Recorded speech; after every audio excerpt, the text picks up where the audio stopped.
So we're back for episode 2 of all the samples Tyler sent me. I think now we move on to imaginary authors. So pretty excited. Hope you have as much fun as we did.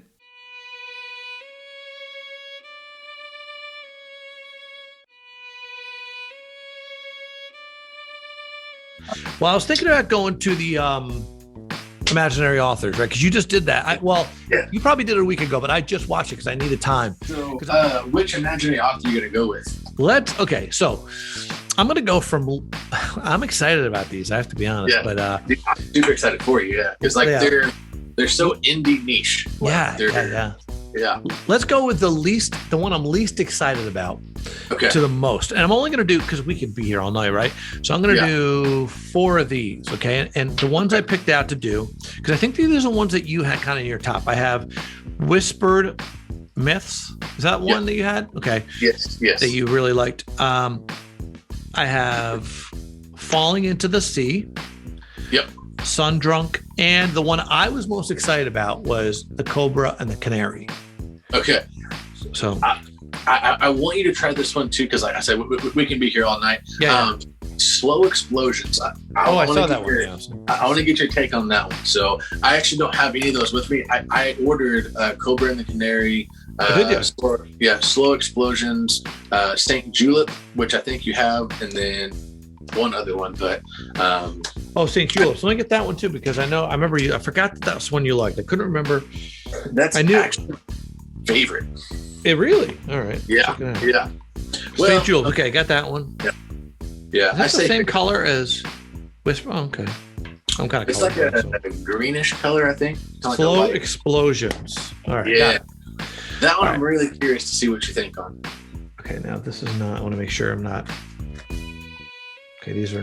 Where did I put the one I just? Oh. All right, let's put that over there. All right. And not that I have to preface this or anything like that, but for anyone watching, like, this isn't like anything we've paid each other to do or anything like that. We've just we've honestly we honestly talk quite a bit, don't we, man? Yeah, we have a lot in common, especially the fragrances. It's the main thing, right? Yeah. So it's nothing like we're trying to boost each other like that. It's just from one friend to another, really. Absolutely. Yeah. I'm like that with this whole thing. For me is a journey. Yeah.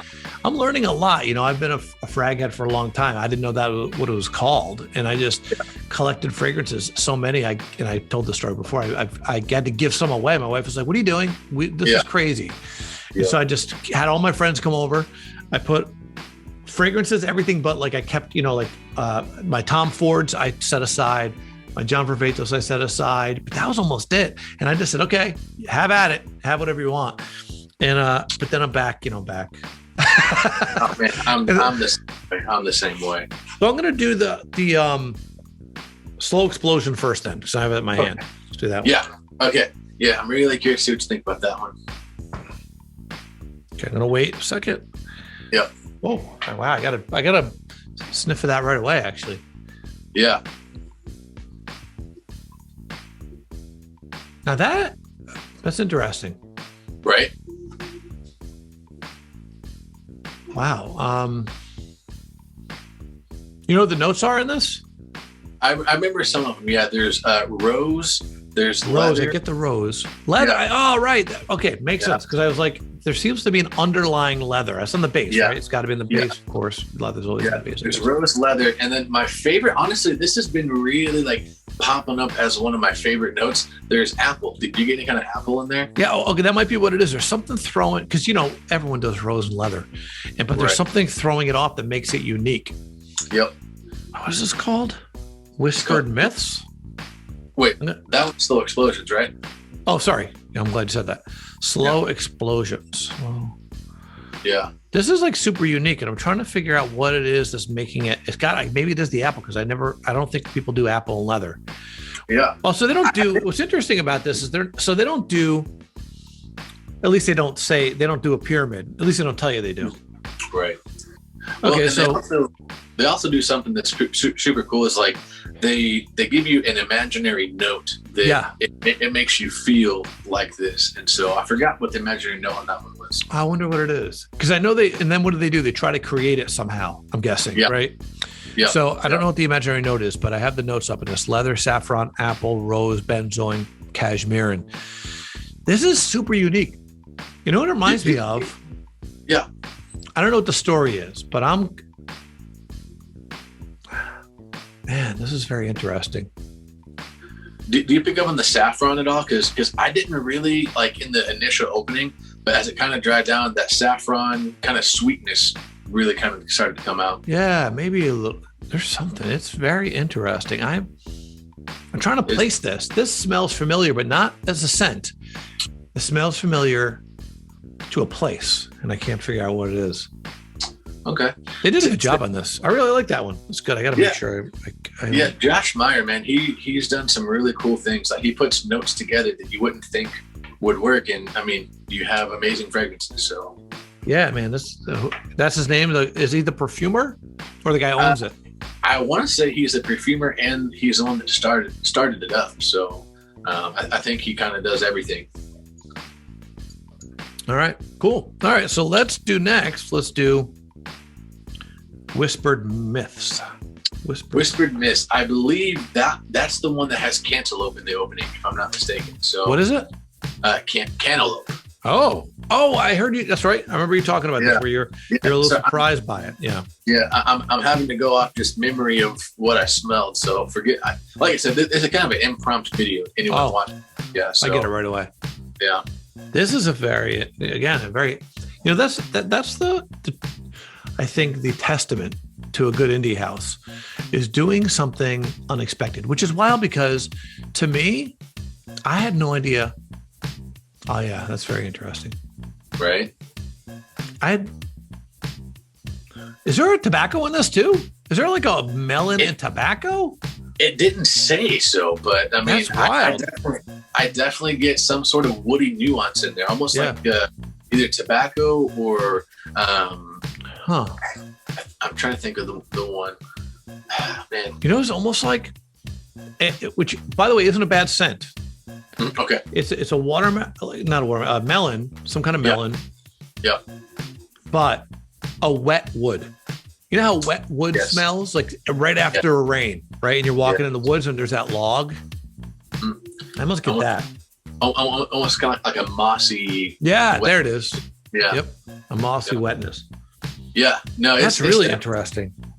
What I kind of got from that one, man, if I remember the picture of it, it's that melon. I kind of picture like being, it's honey in there. That's what you're getting. Honey. That's what it is. Okay. It's honey. It's coming back.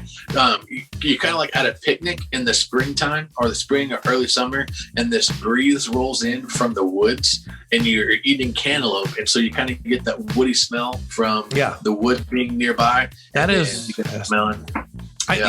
You know what? I wish this is a great indie house. You know what's wild is that it's super unique, but they've been around since 2011, I think. I couldn't believe it when I saw that. Yeah, had no idea. I think it was A City on Fire was the first one I ever smelled. And then I watched a review on it, and it was way back in like 2014. I was like, wait, what? I keep getting this, so I keep checking it out. I keep getting whiffs of it. Yeah. Wow. And they're all like super, like they project well, but it doesn't like, you know how sometimes when a fragrance just keeps pushing out, you must kind of get like a headache to it. Yeah. You get annoyed. Yeah. It's like, okay, all right. Yeah. These don't do that for me. So. All right. So next one, let's do Falling into the Sea. Okay. In my hand, Falling into the Sea. I'm really into the spring summer fragrances now, of course. So this is a good one. Yeah, I think. I'll let you get your first impression. I don't want to swing any other way. Okay, so this one's very interesting. Mm-hmm.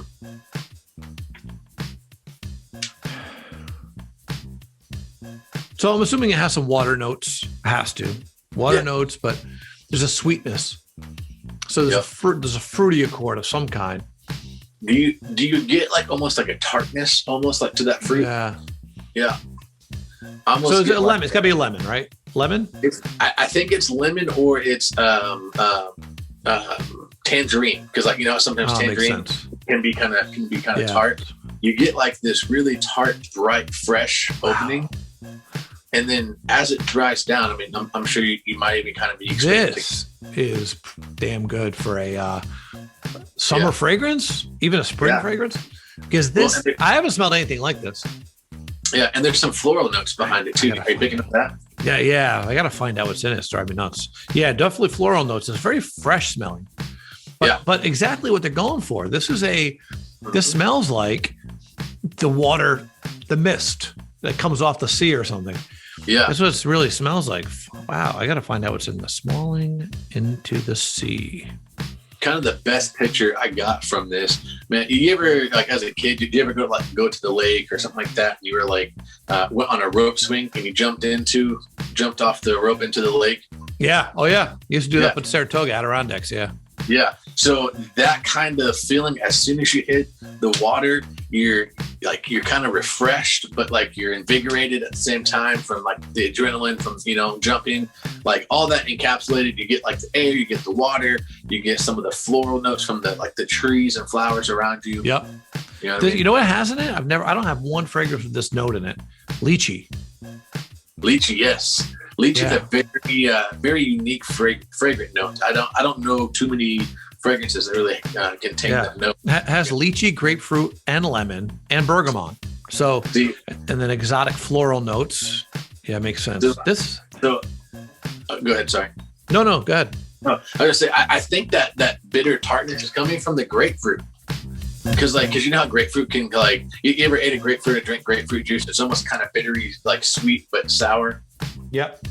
That's kind of what I think. And so maybe I was close. I said orange or tangerine or something like that. But yeah, no, absolutely. Well, bergamot, right? Yeah. Well, this is so far this, I have to say, this is so unique. Right now, it's actually made the number one fragrance I have to buy. Okay. Because it's so unique. Yeah. And what's crazy about it is too, it's like perfectly unisex. Absolutely. And I could tell this is something where people are going to go, "Oh, what are you wearing?" Because it's just so interesting. So interesting. Wow, that's great. All right, so let's try Sundrunk. This is one I was looking forward to. Yeah, Sundrunk is very, very good. I really enjoyed it. Very good for the summertime. And honestly, it's kind of weird too. Like, how about those atomizers, man? Like, for this a little cheap atomizer, I can see the mist. Yeah. Now, this is not what I expected, to be honest. Yeah.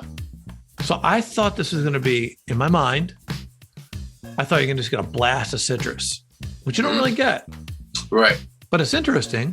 It's exactly what. So this smells like. This smells like a drink that you'd have on the beach, like some kind of booze. Yeah. I mean, it really does. Like, and I say that because there's this place in Lake Placid I go to once in a while that there's a bartender there that does, they call it, it's bespoke drinks. It's wild. So he basically asks you a bunch of questions and he makes you a drink based on the answers to your questions. Yeah, it's pretty neat. Yeah. And that's cool. What this smells like. It smells like one of the drinks he made me. Like, so it was something made up. Mm-hmm. This is really good. Is there a coconut in this? Like a slight coconut? Are you getting kind of orange in the opening? In the opening, I didn't get a lot of citrus at all. It was very interesting. It was almost like now I do. As it goes on, wow, this was not at all what I expected, but it's very good. It's like, if I remember correctly, what I got off of it was almost like an orange popsicle, but I could be wrong on that. Maybe I get it. Oh, you know what I'm getting? This now makes sense. Rhubarb. That's what I got off the top. I got the rhubarb, which makes sense because I was like, and there is orange, rhubarb, neroli, honeysuckle, rosewater. This is really good. It does smell like. This is good too. Smells like some kind of like mixed fruity alcoholic drink that you could get. Yeah. Man, that's good. That's good. All right. So that's Sundrunk. All right. Now, the moment I've been waiting for. I hope this doesn't disappoint me. The Cobra and the Canary? Cobra and the Canary. I'm telling you, for a year I've been looking at this, but I didn't pull the trigger because I just, I didn't know anyone who had it. No one said, "Oh yeah, it's great." I was like, oh. And I like I said, I am the king of blind buying. I'm surprised I did. You know what stopped me? I am I don't want to call a hoarder, but I don't buy samples and I don't buy 50 mLs. If it's not 3.4, I'm not down with it. I don't know why. Yeah. I see my collection. I'm the same way. Yeah. So that was the thing. It was like, it's a 50 ml and it's $95. Not that that's super pricey, but I want a 3.4. You know, like, I don't know, but. No, I'm the same way. And the only reason why I went with the sample set was because there's so freaking many that I wanted to try. I was like, well, I'm not going to spend like $1,000 getting like 10 different bottles. You know what I mean? Okay, so this is super interesting. Again, yeah. Not what I expected. Actually, kind of what I expected after your video, but not before. Before your video, there it is. That asphalt. Yeah. I don't know how they achieved that. I don't know how they achieved that. Yeah, but this one is like so perfect for fall and winter. Like just that cool breeze that rolls by, that leather that comes out with that lemon. Like it's to me off my nose when I got it. It's not like a straight in your face lemon. It's almost like in the background kind of. Yeah. So and that's what threw me until I saw your video. When I saw lemon, I saw iris. I thought, okay, this is going to be a spring, maybe summer fragrance. And the story. Their story threw me off a little bit. Did you read the story that goes with this? I actually haven't, no. Okay, they have a story. Like if you go to the website, they have a whole story with every fragrance. And this one was something like about someone who it seemed like it was summer to me. And I can't remember the exact story. But actually, you know what? I bet it's right here. They kind of like usually put these stories on. Maybe they didn't though. Sometimes in Fragrantica, they put the story, you know what I mean, of the fragrance. Yeah. But I think it's on the website. Yeah. Like here it is. Here it is. Yeah. So, so basically about a Shelby Cobra Roadster. The two hit the open road in aiming for Palm Springs racetracks. Their journey is a blur of seedy motels, cool swimming pools, hot debutantes, cocktails, and cigarette smoke. Each stop finds the friends inventing new pseudonyms and personas for themselves, their innocent game hurtling into the depths of decadence and desolation. So in my mind, I was like, oh, they're driving in the summer. That's what I thought, like a summer sort of thing. Right. Which this is super unique, though. I think that if you're a collector, you're probably not going to wear this in the summer. I think you can get away with it in the spring if you're a collector. But if you're not a collector, and you're looking for a signature fragrance, I think you can pull this off all year. So it depends on where you were at, because I agree to an extent. Down here in Missouri, have you ever been to Missouri or anywhere? Oh yeah. I've worked in Missouri a bunch of times. Okay, so St. Louis. So you know how in the summer times it just gets like hot and then it's super humid. Yeah, it's like that here. It's like that here. Is it? Oh yeah. Okay. Yeah, I've never been to New York. The closest I've been to New York, I went to Washington, D.C. Oh, that's not that close. Yeah, it's I mean, I was kind of on the southern part of Pennsylvania too, so, but I almost think that in the super humid weather, it might be too much, but depending on how you wear it. Yeah, I'm okay. So that's really good. I'm actually. You like it? Yeah. I like it because it's so unique. I mean, this is like super, like I can imagine if you wore this. I'm wondering though, depends what you wear fragrances for, right? But I wonder, falling into the sea, you absolutely get compliments. This one, I wonder, it smells great. I wonder if people will compliment or just be perplexed and still, hey, what are you wearing? So what is that? You know what I mean? So whenever I wore it, my sister-in-law, which super exciting news that she'll be in some of my videos here coming up soon. She's nice into the fragrance kind of. But when I wore it, it was, I think, a week and a half, somewhere in there. Anyways, it was pretty chilly outside. It was like 40 to like 39, 40 degrees, whatever. It's kind of rainy. And so whenever I walked in the door, the cool breeze rolled in, and then she could smell it because me and her, we were helping my wife put up her plant shop. My wife's really into plants and has literally every square inch of our living room in plants. But we were putting up a shelf, and she goes, you smell interesting. And I was like, oh. Is that bad? She goes, no, it's not bad. It's just, it's not something that the average person would wear, but it smells unique. And so I don't know if that's a compliment or not. I think it is, though. Yeah. I think it is. And I think that's what this house is probably going for. Mm-hmm. I'm guessing they're going for unique, right? Yeah. Man, okay. So those are the two from this house I'm going to buy for sure. Absolutely. That one's so interesting. I'm fascinated. All right. So Cobra and the Canary. All right. So what else? What else do you think I should try? So how about how much time do you got? I mean, I have unlimited time, but you're the one's going to post this on their their YouTube channel. Okay, let's do. I want to see what you think of St. Julep real quick. Yeah. Oh, I forgot I had that. Oh no, you're good. And then where's that? Now look what I sent you. I sent you so much stuff. Wait, did I do that first? I did that first. Remember? I thought you did Whispered Myths. No, it is St. Julep first. You and I are both confused. I called it Whispered Myths. Remember? Okay, there we go. Okay, so I like this too. This reminds me. The more I smell it, the dry down is really good on this. It is, yes. This reminds me. I don't know why. Man, for some reason, this is going to sound weird.